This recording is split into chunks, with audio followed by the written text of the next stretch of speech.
Yo, what's going on, everybody? Welcome to the first ever episode of the channel of the HOU Bullcast. I'm going to start off by saying thank you to JDW, aka Jason, the creator of JDW Sports Network, the creator of this brand that we're going to be working on together, progressing it, as the future heads on, seeing where we get with this. And I just want to thank him for this opportunity. I'm glad to start this channel for Texans content.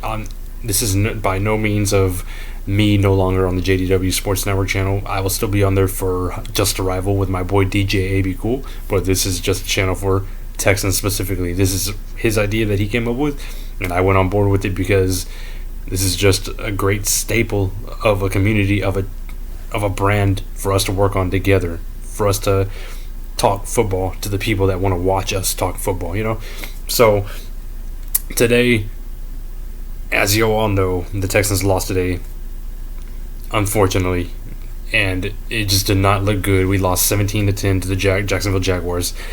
Another game, as the past two, the type of game that we should have won, and it was abysmal offense. It was defense doing as much as they could. Special teams wasn't good as well either, and overall, it was just a game that, as Texas fans, we're just pretty much done for the season already. We're 0-3. This offense is abysmal, as I've said before. We're last in the league with red zone touchdowns. We have no red zone touchdowns. Can you believe that?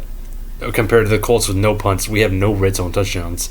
Our run game is atrocious because, like today, we only ran 15 times. We had 19 carries, but that was 4 from CJ. But 15 times we ran the ball with Nick Chubb and Woody Marks, with Nick Chubb having 9 attempts with only 38 yards, Woody Marks with only 6 attempts and 27 yards, which is just not good. 15 rushing attempps, when you see that it's working, because it averaged 4.6 yards a carry, and it's like, why are we going away from this? Are y'all that desperate to keep passing when you know the pass game is getting blown up because of the offensive line? And we'll get to the offensive line in a bit, but overall, I'm gonna call out the main person who I want to blame, and that's Nick Caley. Nick Caley is just Bobby Slow 2.0. He's got nothing special about him. He's just another guy from the Patriots organization. Even though he came from the Rams, he is previously from the Patriots organization, and that's who we're going to live by, the Patriots of the South. Texans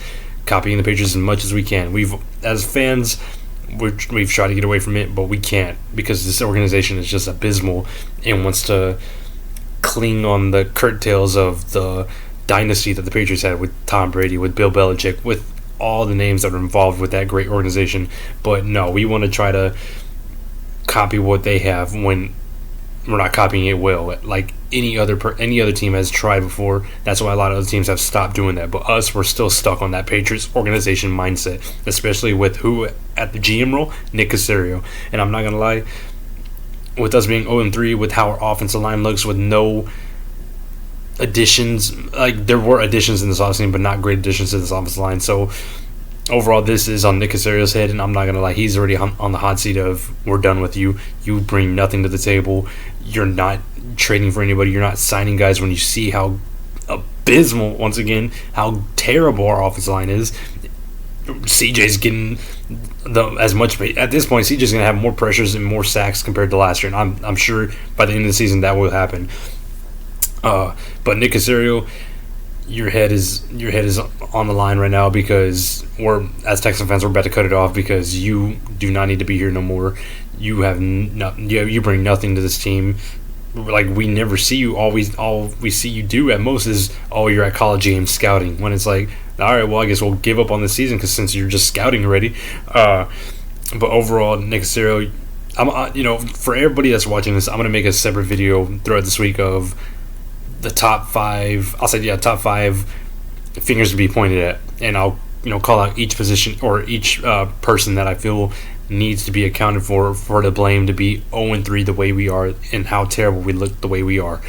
After Nick Caserio, we're going, like, as I said, Nick Caley. He's just terrible, man. He's a first-year OC, the same as Bobby Slow. I don't know why we're still doing this whole, let's give a first-year OC the job, when it's like, it didn't work with Bobby. Why are we doing with Nick Caley? Yeah, it sounded good because of his intensity, his energy in the offseason, in training camp, but look at it now.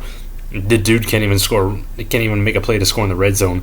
He can't even operate when things get tough. When, say, it's third and long. Say it's even third and short. Like he be coming up with like some of the most random plays, and it's like, what are we doing? And the players look so confused sometimes as to what they're running, or they're too tired as to what they're running. And it's one of those where it's like the offense coordinator, everybody on the offense, and nobody, no matter who it is, everybody on the offensive side, it doesn't even seem like nobody's correlating together. It feels like nobody has chemistry together. Not even CJ and Nico look like they have chemistry together no more. And it's just caused this lack of confidence in everybody on the offense, from the offensive line to the quarterback to the running back to the wide receivers to even the tight ends.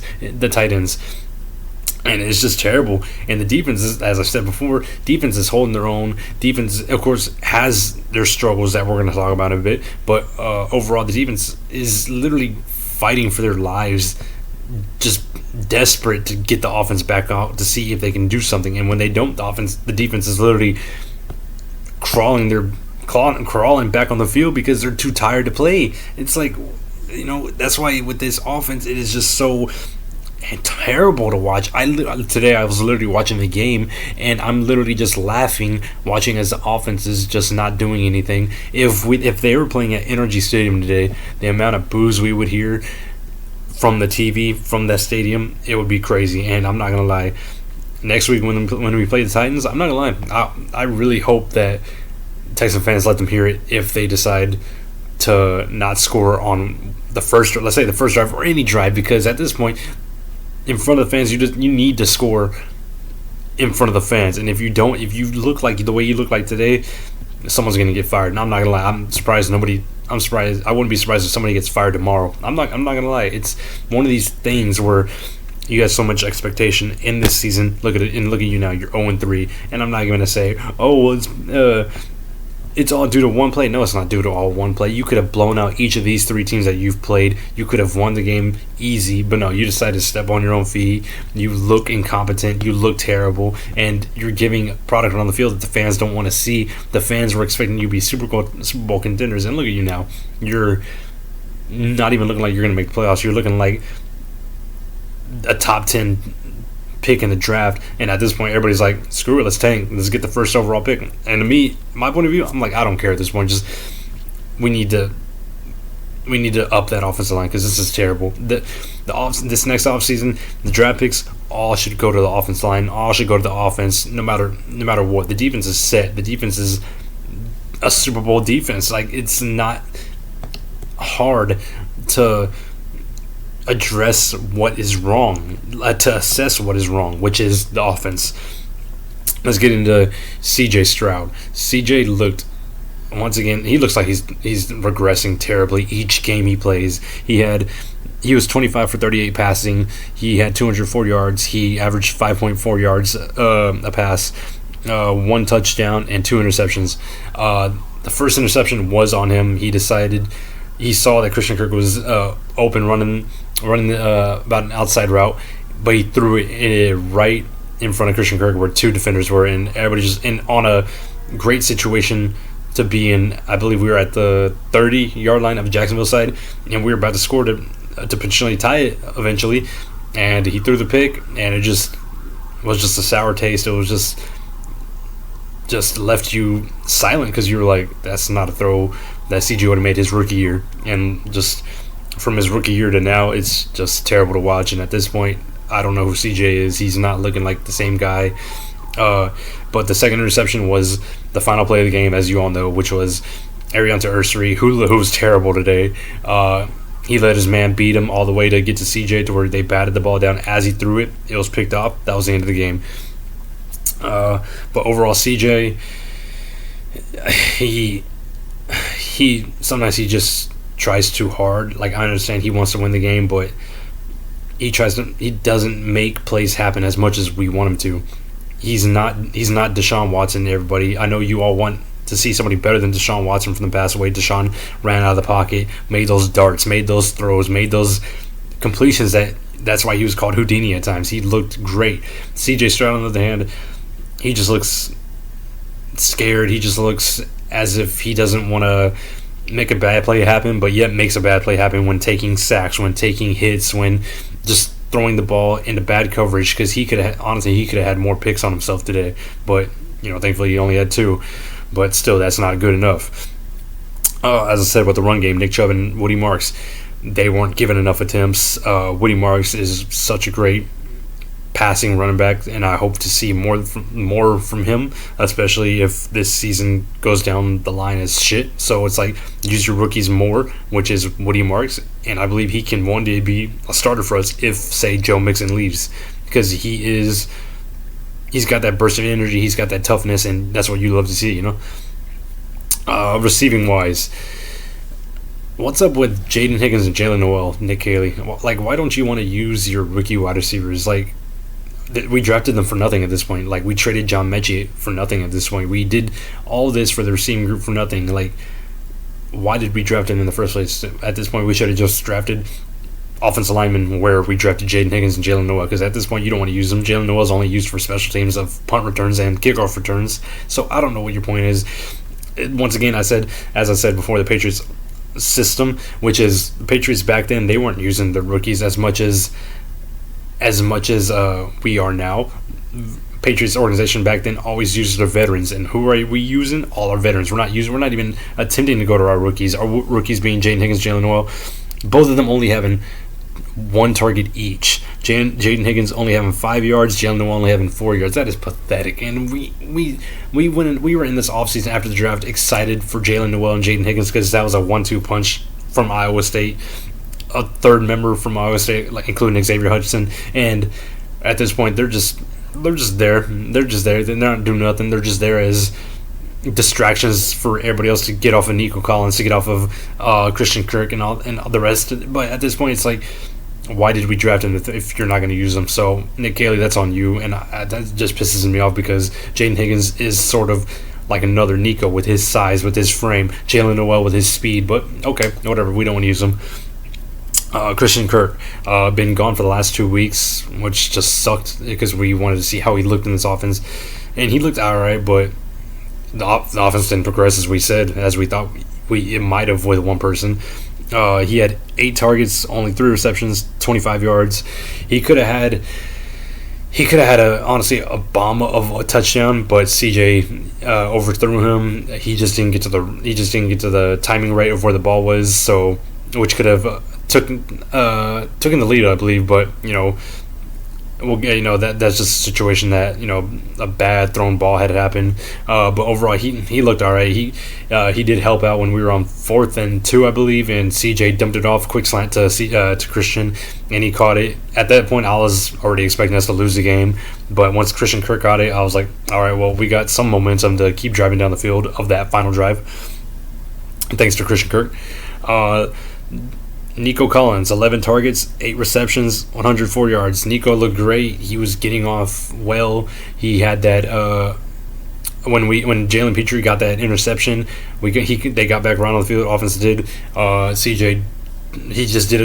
Nico did a double hitch move on the defenders. Nobody got on him, so CJ dumped it off to him, wide open, touchdown. And it was great to see. It was a great momentum drive, a great momentum touchdown. I mean, for us to get excited because we tied the game because we didn't think we'd even score a touchdown at all this game. But once again, bad awareness, bad play happens, and on our second to last final drive, we were moving down the field. We were moving down great. We, as Texans fans, everybody watching from my Discord, from YouTube reaction channels I was watching of Texans fans, we were moving down the field on the second to final drive, moving down the field, nice. Then that play happened where CJ dumped it off to Nico. It was a first down, but then Nico released the ball. It turned into a fumble, and that was pretty much the point of the game where we lost. It literally felt like it was game 1 against the Rams where Dare fumbled. It literally felt like that all over again because that was pretty much the reason why we lost. It was because they recovered the fumble, drove it down the field, scored a touchdown, and that was pretty much all that she wrote. When we get to the tight ends, Dalton Schultz, 6 targets, 5 catches, 39 yards. Dalton looked all right, but I'm not gonna lie, dude, Dalton is trash. He's trash at blocking. When he catches a ball, he doesn't even fight for extra yardage. He just goes down. Like, I wouldn't be surprised if Dalton Schultz is off this team at the end of this year.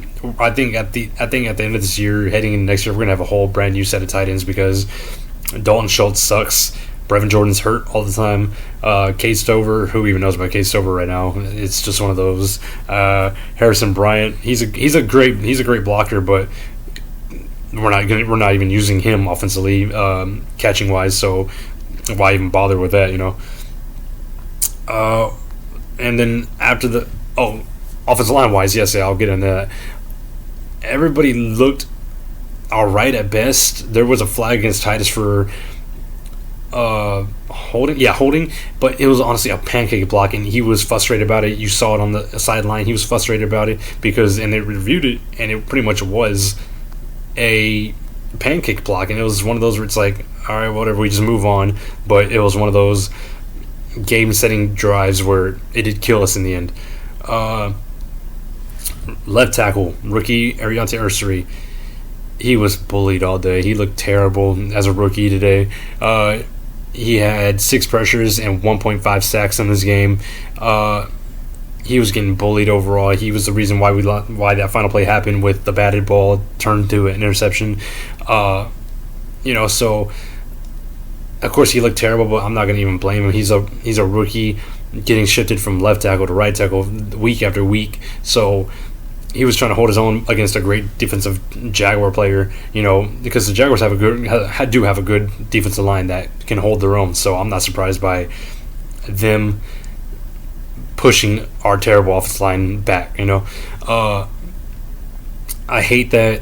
The one thing I hate about this offseason is how everybody was excited for the promotion of Cole Popovich. Thinking that just because we fired the guy, the guy in front of him, as if we were going to get better. We just promoted the guy that was with the trash offensive line last year, and he's the head offensive line, which is Cole Popovich. He's the head offensive line coach now, and they're still terrible. So it's like they fired the lead coach and got rid of multiple players on the offensive line, but kept a guy directly under the offensive line coach. But we're not getting any better. It's just we slightly got better, but not enough. Not enough to where pressure's still getting to CJ. And I can still blame that on CJ because CJ holds on to the ball too long. He'll take sacks because he doesn't step up, or he steps up too high, and he lets that defender get to him, not giving awareness to his offensive line of where he's at. So we'll move on from that. Let's get to the special teams. Special teams, Kaimi missed a field goal. That's Kaimi every year, though. He's gonna miss a few. I'm not even gonna blame it no more. We're not bringing in no competition for Kaimi. Kaimi's at this point gonna retire Texan at this point, like as if he's John Weeks, leaving like in his final year. Tommy Townsend, terrible punts today. He was giving Jaguars like such good situational yardage of where the punt landed, where the ball stopped at out of bounds, and he just looked terrible as well. Overall, Frank Ross, special team coach. I feel like I didn't even see Frank Ross today during the game because he was just quiet because of how his side of the ball looked as well. We're gonna get to the defense side of the ball now. Jalen Preacher, as I said, he got an interception. But that interception, that was based on Trevor Lawrence looking like crap. Jaguars were looking like crap all game. They could have literally blown us out the water, but they were looking worse. They had 6-7 drops during the game. Brian Thomas dropping, their running back dropping the ball all the way. Trevor Lawrence fighting with his receivers to shift right, shift left to where they had to call timeout. They were having their own interior discussions to where their crowd was booing them, and I'm like, wow. This is surprising that we're still in this game because of the ineptitude of the Jaguars. This is why this is one of the games we should have won, because the Jaguars were stepping on their own feet as well, but we were looking so terrible. We're on their level. It's like, what is going on? But Trevor Lawrence, 40 attempts for only 20 completions, 222 yards, no touchdowns, 1 interception. So defense held their own. Getting to him, pressuring him. Jaguars heading into the game were a very good rushing team. Overall, we stopped their rushing game really well. I believe it was I believe they only got 86 yards overall compared to how we did against Bucky Irving and Rashad White last week, where they got over 170. So we looked great against their rushing offense. Shout out to Will Anderson. That boy's a monster. Between him, because of how they were drafted the same class, him and CJ, Will Anderson's going to get that money. CJ, I don't think so. Like, Will Anderson deserves that money. CJ doesn't, because the way CJ's playing, he's not playing at the level Will Anderson is playing, because Will Anderson literally went through 3 guys to sack Trevor Lawrence, and it was just one of those energetic sacks to where he was letting it be known that he's him. And it was on a 3rd down to get the offense back on the field, but what did the offense do? Nothing. So they do all that just for the offense to do nothing. Rest of the defense line looked good. Foley Fatukasi, I believe he got a sack in. Daniil Hunter, he's of course putting pressure. Let's get to the linebackers. Henry To'oTo'o, dude, you suck. You need to get your tackling better. To me, you're one of the linebackers that I do love on this team, but your tackling is terrible. There was a 20-yard play because it was, I believe it was third and 17. No, 3rd and 20. I forgot. I got to look back on it. But Trevor Lawrence dumped it off to, I believe it was Travis Hunter. Yeah, Travis Hunter. Henry To'oTo'o was right there to make tackle, and he literally just whiffed on it, like last week against Baker Mayfield, whiffed on his tackle. Travis Hunter got the first down, and that was literally one of the plays that we could have gotten the ball back, and who knows what would happen, because it was 3-7 at that point of the game. But Henry To'oTo'o, your tackling is terrible. I want to see more Christian Harris. I want to see more of EJ Speed instead of Henry, because Henry has just been looking like he's regressing as well. So it's just one of those. And Aziz is a monster. He was all day hitting his helmet. He was ferocious on the field. He was making tackles, making hits. Even the commentators were like, Aziz is looking like a killer out here because of how energetic he is when making a tackle, because he was ready for this game because of what happened last year with the hit on Trevor Lawrence. So Aziz was going into this game as sort of like a revenge game, ready to make hits. He didn't care who he hit. He was going to play. Derek Stingley, he was still dealing with, I believe, the rib and back injury that he suffered in Week 1 against the Rams. So today he felt that injury once again. He was out for the rest of the game. Overall, like, Jaguars passing game, it was all right, but our secondary wasn't getting killed. Overall, like I said, they had 222 yards receiving. Brian Thomas was looking like trash. He only had 2 catches for 55 yards. He was dropping everything. I was watching the game. I was like, I feel like Brian Thomas he did have a good rookie year last year, but right now, like, I don't know what happened to him. Maybe he lost his confidence when catching the ball, but when I watched those plays, they were easy catches, and you could see he was blaming himself. He felt emotional, and I mean, of course, I wouldn't blame him because those were momentum catches for first down catches, potentially touchdown catches, and he didn't catch it, which killed the drive for the Jaguars, and that's why, of course, fans were booing. Brenton Strange, their tight end, was the leading receiver with 6 catches, 61 yards. He was their main leading receiver, and to know once again a tight end beat us was pretty basic to me, because throughout the years of being a Texan fan, we've always been beaten by tight ends. Like, we can quiet down their receiver, but we can't quiet down their tight end. When it comes to the defense, though, they did their thing. They held down, of course, the Buccaneers game, they allowed over 20 points, but can you blame them? They were already exhausted. They were tired. But throughout the rest of the games, they've held the team they're going up against to enough points to where the offense should be able to score to tie it, or score enough to beat the other team, because the defense is holding their own throughout the entire game. Because Jaguars only had 7 points through 3 quarters. Like, the defense was holding their own. So that's on the offense for not winning this game. The defense, I feel so bad for the defense, because once again, as we go to the press conference, DeMeco's on that, let's say, bullcrap with that. Oh, we got to evaluate. And I'm not gonna lie, this is when I see DeMeco smiling at these press conferences, giving these, we gotta evaluate, we gotta go over this in practice. Like, I'm so tired. Like, I'm not gonna lie, at this point, DeMeco, you're on the hot seat, because I'm tired of this. We're gonna do what we can. And during the game on the field, you saw DeMeco Ryans when the offense was on the field. He said, "What are we doing, man?" Like angrily saying, "What are we doing, man?" Looking at Nick Caley, and it's one of those things where it's like, DeMeco, you're the head coach. You're not the defensive coordinator. Like, do your job. Go to Nick Caley. Tell him what is happening. Don't be all on this side of the field, wondering what's going on. You were the head coach for a reason. You hired Nick Caley on for a reason. You were energetic about Nick Caley all offseason. Look at you now. You're 0-3. You're on the hot seat by all these fans. You may not be the hot seat in the organization, but you are with these fans, because at this point we either want to fire you or demote you to DC. But I know you don't want to be demoted to DC. So I'm blaming DeMeco Ryans on this game as well, because especially with his clock management is terrible. His team with the undisciplined flags, with the holdings, with the false starts, with his defensive side of the ball. You care about defense, but yet your defense catches flags majority of the time too. At this point, it's like, are we even practicing during the week? Because it feels like we're regressing every week. I feel like defense is literally the only thing that he watches, because I feel like he just doesn't care about the offense. I feel like he's given the reins to Nick Caley and CJ Stroud, and they're just on their hands and knees, not knowing what they're doing. They're just trying to crawl before they can walk. In a way, they're trying to run before they even know how to walk.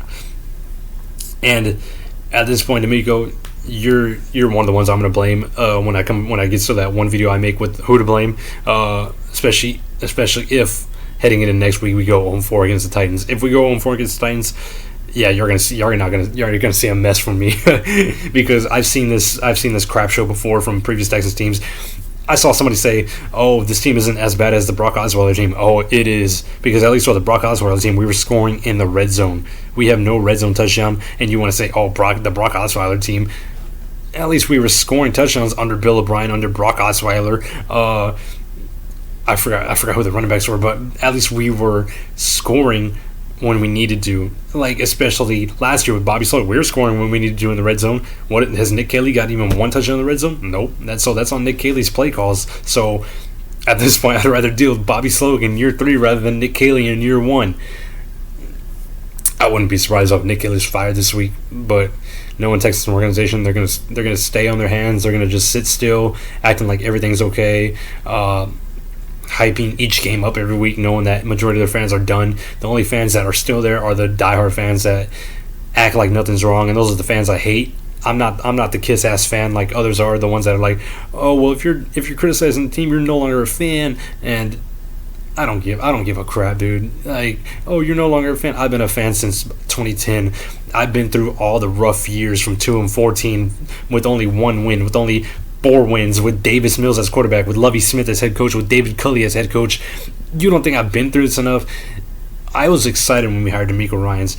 We were having such a great cultural change with this organization, with what we've done with Cal, with Hannah, with Nick Caserio, with DeMeco Ryans, all these heads in the front office that we were excited because we knew we would do something special, especially this year. And look at us now this year. We're looking...